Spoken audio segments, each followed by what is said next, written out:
All right, we're going to show you how to put new ear molds on. So come over and take a look. This particular set of hearing aids has domes on it. So to take the dome off, if you kind of get your thumbnail under there and you kind of pinch and twist, it should come off. Inside here, this little white plastic piece is kind of a pressure coupling, and it snaps tight over the end of the receiver here. If it still has the concha lock or this little retention wire on it, slide that off.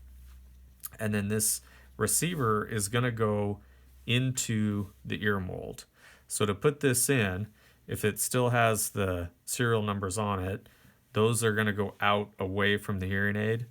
And then it also should kind of make a continual loop. That's how I remember how to do them. But with this, most of them, the receiver is rectangular and the hole is custom fit for it. So this should just slide in, and then if you push, it should snap tight.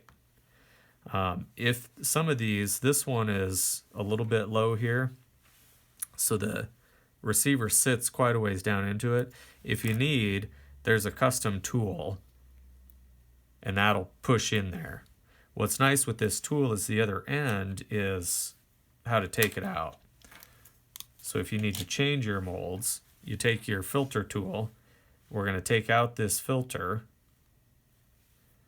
and then I'm going to really support the ear mold here, and I'm going to be careful not to put any pressure on that concha lock.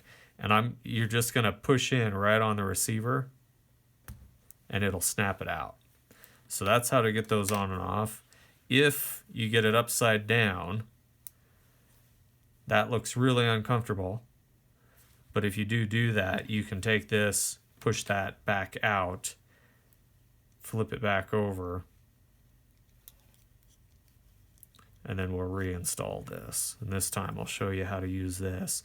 I'm going to slide that notch kind of over the wire, and that gives me a good base to push on the receiver but not damage the wire. So that's how to change those, and then you'll just want to put a new filter back in. So that's how to change an ear mold.